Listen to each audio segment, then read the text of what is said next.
Hello friends, आप सभी का अपने चैनल स्टडी विद शिवानी पर स्वागत है। आई होप आप सभी अच्छे होंगे। फ्रेंड्स, इस वीडियो में हम यूनिट 2 संवैधानिक मूल्य के बारे में डिस्कस करेंगे। तो चलिए बिना देर करते वीडियो को स्टार्ट करते हैं।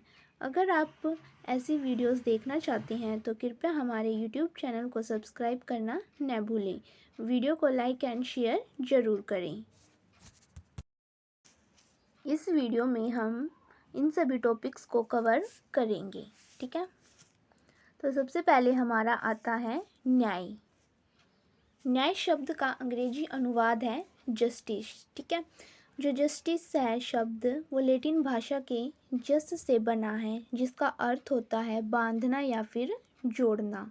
तो हम कह सकते हैं कि न्याय वह व्यवस्था होती है जिसके द्वारा व्यक्तियों को, समुदायों तथा समूहों को एक सूत्र में बांधती है। ठीक है, तो यही जो है न्याय कहलाता है कि किसी भी व्यक्ति को या फिर कोई समूह होता है या फिर समुदाय होता है, उन सभी को एक सूत्र में बांधना या फिर जोड़ना। ठीक है, किसी भी व्यवस्था को बनाए रखना ही जो है न्याय है, क्योंकि कोई भी व्यवस्था किन्हीं तत्वों को एक दूसरे के साथ जोड़ने के बाद ही बनती या फिर पनपती है। तो यहाँ पर यही बताया गया है कि न्याय जो है वो एक ऐसी व्यवस्था होती है जिसमें दो तत्वों को एक दूसरे के साथ जोड़ा जाता है। ठीक है, नेक्स्ट है, आज की संगठित व्यवस्था का आधार जो है कानून है, और कानून का उद्देश्य क्या होता है? न्याय की स्थापना करना। अगर न्याय ही नहीं होगा तो क्या हम कानून की कल्पना कर सकते हैं? नहीं। तो इसी के संदर्भ में लॉर्ड ब्राइस के अनुसार यदि राज्य में न्याय का दीपक बुझ जाएगा तो अंधेरा कितना घना होगा, जिसकी हम कल्पना भी नहीं कर सकते। ठीक है, आगे है रफल के शब्दों में। ठीक है, यहाँ पे कुछ परिभाषाएं दी गई हैं जिनमें से आपको जो इजी लगे आप वो याद कर सकते हैं। न्याय उस व्यवस्था का नाम है जिसके द्वारा व्यक्तिगत अधिकार की रक्षा होती है। इनकी जो लोगों का व्यक्तिगत अधिकार होता है उसकी रक्षा किसके द्वारा होती है? न्याय के द्वारा, और समाज की मर्यादा भी बनी रहती है। सेकंड है बेन तथा पीटर्स के अनुसार न्याय का अर्थ यह है कि जब तक भेदभाव किए जाने का कोई उचित कारण ना हो तब तक सभी व्यक्तियों से एक जैसा व्यवहार किया जाना चाहिए। ठीक है, नेक्स्ट है, इसी के पार्ट्स आपकी बुक में दिए गए थे कि राजनीतिक न्याय, आर्थिक और सामाजिक न्याय के बारे में। ठीक है, तो सबसे पहले हम पढ़ेंगे राजनीतिक न्याय क्या होता है। राज्य व्यवस्था का प्रभाव समाज के सभी व्यक्तियों पर प्रत्यक्ष रूप से पड़ता ही है। ठीक है, सभी व्यक्तियों को ऐसे अवसर प्राप्त होने चाहिए। ठीक है, इनकी जितने भी व्यक्ति होते हैं उन सभी को ऐसे अवसर मिलने चाहिए कि वो जो है समान रूप से राज्य व्यवस्था को प्रभावित कर सकें, और जो राजनीतिक शक्तियाँ होती हैं उनका प्रयोग वो अच्छे तरीके से कर सके, ताकि सभी लोगों का जो है उनको जो है लाभ प्राप्त हो सके इसका। ठीक है, आगे है राजनीतिक न्याय और इसकी प्राप्ति स्वाभाविक रूप से एक प्रजातांत्रिक व्यवस्था के अंतर्गत ही की जा सकती है। प्रजातांत्रिक व्यवस्था क्या होती है? जिसमें प्रजा का तंत्र पाया जाता है, इनकी लोगों का शासन। ठीक है, तो राजनीतिक न्याय जो है वो प्रजातांत्रिक व्यवस्था के अंतर्गत ही जो है हम अच्छी तरह से प्राप्त कर सकते हैं। आगे है प्रजातांत्रिक व्यवस्था के साथ साथ जो राजनीतिक न्याय होता है उसके कुछ अन्य साधन होते हैं जिसके द्वारा जो हम उसको प्राप्त कर सकते हैं। तो राजनीतिक न्याय में आता है कि हमें जो है वोट डालने का अधिकार होना चाहिए, हम अपने विचारों को प्रकट कर सकें, हम किसी भी चीज़ से रिलेटेड कोई भाषण देना चाहते हैं, हमें सम्मेलन करना होता है या फिर कोई संगठन बनाना होता है, तो ये सारी क्या है स्वतंत्रताएं जो हमें प्राप्त होनी चाहिए बिना किसी भेदभाव के। ठीक है, तो ये सभी क्या हमारे राजनीतिक न्याय के अंतर्गत ही आती हैं। आगे है कि राजनीतिक न्याय की धारणा में ये बात निहित है कि राजनीति में कोई कुलीन वर्ग अथवा विशेषाधिकार प्राप्त वर्ग नहीं होगा। इनकी इसमें सभी वर्ग के लोग जो हैं शामिल होंगे, किसी में कोई भेदभाव नहीं किया जाएगा। नेक्स्ट है सामाजिक न्याय।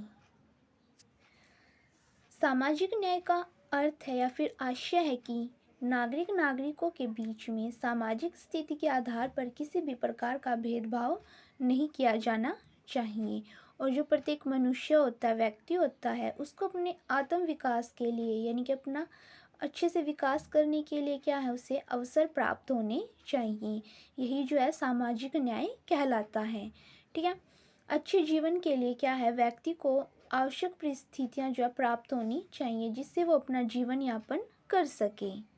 राजनीतिक सत्ता से यह आशा की जाती है। ठीक है, इनकी जो समाज होता है हमारा, उसमें जो है क्या है, राजनीतिक सत्ता होती है, इनकी पॉलिटिक्स वाले जो नेता होते हैं, ठीक है, वो उनको जो है ऐसे कार्यक्रम या फिर ऐसे कार्य करने चाहिए कि वो एक ऐसे समाज की स्थापना कर सके जिसमें सभी लोग समान हो, किसी में कोई भी भेदभाव नहीं किया जाए। ठीक है, और जो अपना वर्तमान समय है, जो अब का टाइम है, उसमें क्या है, सामाजिक न्याय का विचार जो है बहुत ही लोकप्रिय हो चुका है, और जो सामाजिक न्याय है वो हर व्यक्ति के लिए जरूरी भी है। ठीक है, आगे है आर्थिक न्याय। आर्थिक न्याय भी क्या है, सामाजिक न्याय का ही एक अंग होता है। कुछ लोग मानते हैं कि जो आर्थिक न्याय होता है वो पूरी तरह से आर्थिक समानता से ही रिलेटेड होता है, बट ऐसा नहीं है। ठीक है, इसमें क्या होता है, आर्थिक न्याय में संपत्ति से रिलेटेड किसी भी लोगों में जो है अधिक भेदभाव नहीं होना चाहिए, कि वो धन संपदा को लेकर जो व्यक्ति होते हैं उनके बीच में कोई दीवार खड़ी हो जाए। ठीक है, यानी कि वो एक दूसरे से घृणा करे, द्वेष करे, लड़ाई झगड़ा करे, विवाद हो जाए, तो ऐसा नहीं होना चाहिए। ठीक है, कुछ धनी व्यक्तियों द्वारा, जो ज़्यादा धनी व्यक्ति होते हैं, ठीक है, वो क्या करते हैं, अन्य व्यक्तियों के श्रम का शोषण करते हैं। यानी कि जो छोटे दर्जे के होते हैं, जिनके पास अधिक धन नहीं होता, तो बड़े लोग क्या करते हैं, उनका शोषण करते हैं और उसके जीवन पर अनुचित अधिकार स्थापित कर लेते हैं। जो धनी व्यक्ति होते हैं वो अपने अकॉर्डिंग जो है उनके जीवन को चलाते हैं कि तुम्हें ये काम करना, ये नहीं करना। ठीक है, तो इस प्रकार से वो अपना अधिकार स्थापित कर लेते हैं उन पे। आगे है कि पहले समाज में सभी व्यक्तियों की अनिवार्य आवश्यकताएं पूरी होनी चाहिए। ठीक है, फर्स्ट पॉइंट ये है कि समाज में जितने भी लोग होते हैं उन सभी को जिन चीज़ों की आवश्यकताएं होती हैं सबसे पहले वो पूरी होनी चाहिए।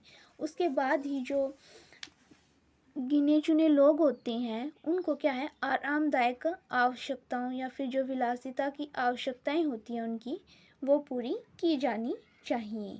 ठीक है, आर्थिक न्याय के लक्ष्य को प्राप्त करने के लिए व्यक्तिगत संपत्ति के अधिकार को सीमित कर देना आवश्यक है।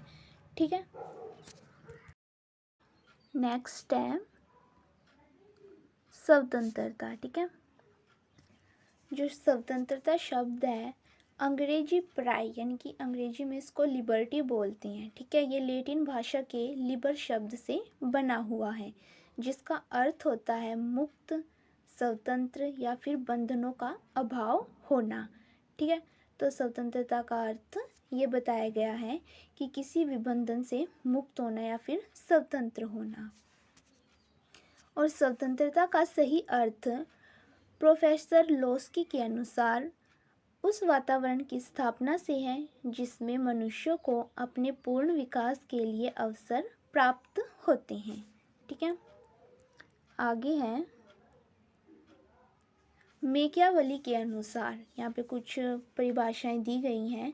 ठीक है, इनमें से आपको जो इजी लगे आप वो कर सकते हैं। सब प्रकार के बंधनों का अभाव नहीं, अपितु अनुचित के स्थान पर उचित प्रतिबंध यानी कि बंधन की व्यवस्था ही स्वतंत्रता है। नेक्स्ट है सीले के अनुसार स्वतंत्रता अतिशासन का विरोधी है। एंड आगे है मैकेंजी के अनुसार स्वतंत्रता सब प्रकार के प्रतिबंधों का अभाव नहीं है, बल्कि तर्क रहित प्रतिबंधों के स्थान पर तर्क युक्त प्रतिबंधों की स्थापना है। ठीक है,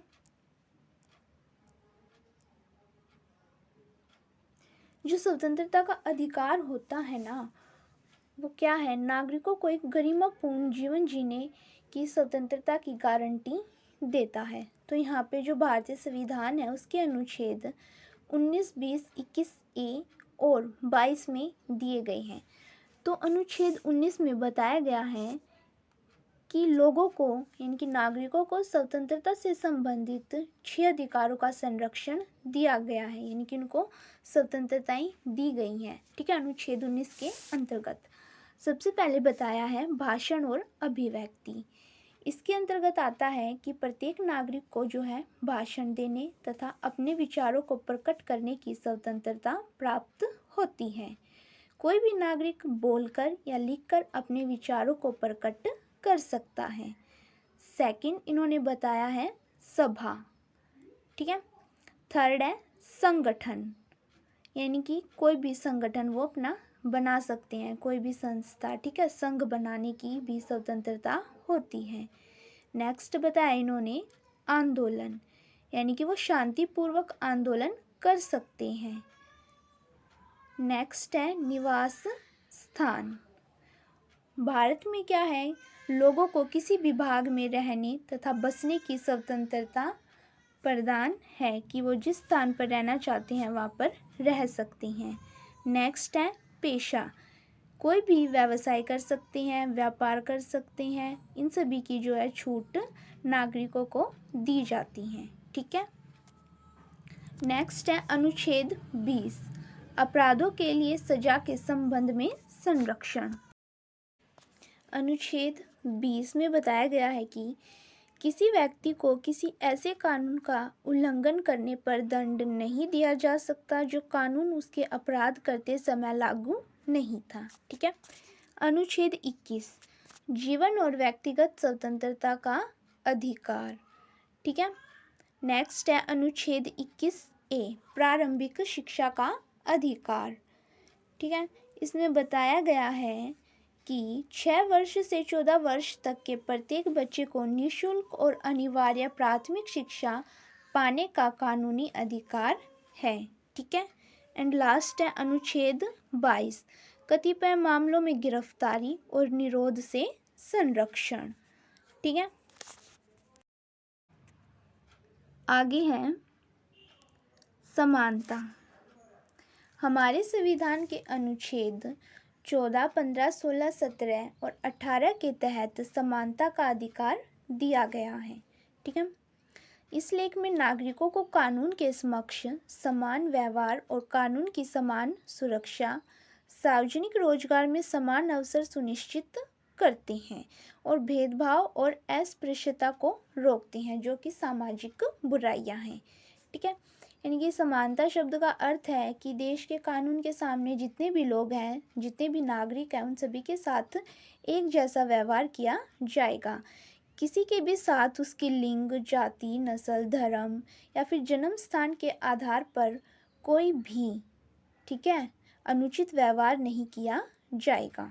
ठीक है, तो समानता का अर्थ यही होता है कि सभी लोग जो हैं कानून की दृष्टि में एक समान हैं, किसी के साथ कोई भी भेदभाव नहीं होगा। तो अनुच्छेद 14 में बताया गया है कि कानून के समक्ष समानता। ठीक है, संविधान के अनुच्छेद 14 में विधि के समक्ष समानता और कानूनों के समान संरक्षण, इन दोनों शब्दों का ही प्रयोग किया गया है और बताया गया है कि भारत के राज्य क्षेत्र में किसी भी व्यक्ति को कानून के समक्ष समानता और कानून के समान संरक्षण से राज्य द्वारा वंचित नहीं किया जाएगा, यानी कि सभी लोग जो है कानून के सामने बराबर हैं, किसी को भी विशेष अधिकार प्राप्त नहीं है। ठीक है, नेक्स्ट है अनुच्छेद 15, धर्म, मूलवंश, जाति, लिंग या जन्म स्थान के आधार पर भेदभाव का निषेध, यानी कि किसी भी नागरिक में उसके धर्म से संबंधित, जाति को लेकर, लिंग से या फिर उसके जन्म स्थान से लेके किसी भी प्रकार का कोई भी भेदभाव नहीं किया जाएगा। एग्जाम्पल के तौर पर अगर हम देखें तो कुएं, तालाबों और नहाने के घाट, सड़कों व सैर के स्थानों से, ठीक है, ये जो सार्वजनिक संपत्ति होती है, ठीक है, सरकार की जो संपत्ति होती है, इस पर सभी लोगों का एक समान अधिकार होगा, किसी के साथ कोई भी भेदभाव नहीं होगा। दुकानों, सार्वजनिक भोजनालय होते हैं, जो होटल होते हैं, मनोरंजन के जो क्षेत्र होते हैं, वहाँ पर भी क्या है, लोगों के साथ कोई भी भेदभाव नहीं किया जाएगा। ठीक है। अनुच्छेद 16, सार्वजनिक रोजगार के मामलों में अवसर की समानता, यानी कि सरकार के द्वारा जो सरकारी नौकरियां निकाली जाती हैं, उन सभी के लिए सभी लोगों को समान अवसर मिलेंगे। आगे है अनुच्छेद 17, अस्पृश्यता का उन्मूलन, यानी कि छुआछूत की समाप्ति। ठीक है। किसी भी व्यक्ति के साथ जो है अछूतों जैसा व्यवहार करना या फिर उसको अछूत समझकर जो सार्वजनिक स्थान होते हैं, होटल, घाट, तालाब, कुएं, पार्क आदि के स्थानों के उपयोग से रोकना कानूनन अपराध है। ठीक है। इसके लिए क्या है, सरकार ने 2 वर्ष की कैद और 1000 रुपये तक का जुर्माना लगाया है। ठीक है। आगे है हमारा अनुच्छेद 18, उपाधियों का अंत। सेना या शिक्षा संबंधी उपाधि के अतिरिक्त राज्य कोई और उपाधि नहीं देगा। ठीक है। और जो भारत का नागरिक है वो किसी विदेशी राज्य से कोई भी उपाधि नहीं ले सकता। ये जो सभी उपाधियां हैं वो समाप्त कर दी गई हैं। ठीक है। नेक्स्ट है बंधुत्व। ठीक है, यानी कि भाईचारे की भावना। ये हमारा आज का लास्ट टॉपिक है। भारतीय संविधान जो है एकल नागरिकता तंत्र के माध्यम से भाईचारे की भावना को प्रोत्साहित करता है। मौलिक कर्तव्य भी कहते हैं कि प्रत्येक भारतीय नागरिक का कर्तव्य है कि वह धार्मिक रूप से, भाषा के रूप से, क्षेत्र अथवा वर्ग विविधताओं से ऊपर उठकर आपसी भाईचारे की भावना को प्रोत्साहित करेगा। ठीक है, मौलिक कर्तव्यों में ये बताया गया है। और प्रस्तावना में बताया गया है कि बंधुत्व के दायरे में 2 बातों को सुनिश्चित करना होगा। ठीक है। सबसे पहले क्या है, व्यक्ति का सम्मान करना, चाहे वो किसी भी वर्ग का हो। सेकंड है देश की एकता और अखंडता। ठीक है, इसको बनाए रखना। अगर हम देखें कि संवैधानिक मूल्य के रूप में जो बंधुत्व की स्थापना है, उसके लिए कौन कौन से प्रयास किए गए हैं। आपसी मतभेदों को कम करना। ठीक है, यानी कि आपस की जो लड़ाइयाँ झगड़े होते हैं उनको बिल्कुल ख़त्म कर देना। जन सहानुभूति को बढ़ावा देना। जो भ्रातृत्व का विचार है सामाजिक एकजुटता के साथ घनिष्ठ रूप से संबंधित है, जिसे हम सहानुभूति के बिना पूरा नहीं कर सकते। तो इसलिए क्या है, लोगों के बीच में एक दूसरे के प्रति सहानुभूति होना बहुत ही आवश्यक है। नेक्स्ट है भाईचारे को बढ़ावा। भारत में क्या है, हाल के वर्षों में जो मुसलमान, ईसाई, दलित वर्ग होते हैं वो घृणित अपराधों के कारण, ठीक है, बाकी लोगों से चुप रहते हैं, जिससे क्या है, समाज में जो भाईचारे की भावना होती है वो पनप नहीं पाती, विफल हो जाती है। तो इसलिए क्या है, हमें भाईचारे की भावना को बढ़ाना है ताकि हम अपने देश को आगे तक ले जा सकें। ठीक है। सो फ्रेंड्स, आज की वीडियो में इतना ही। नेक्स्ट वीडियो में हम 3rd यूनिट के साथ मिलेंगे। अगर आपने अभी तक हमारे यूट्यूब चैनल को सब्सक्राइब नहीं किया तो जल्दी से जाके सब्सक्राइब करें। वीडियो को लाइक एंड शेयर करना न भूलें। धन्यवाद।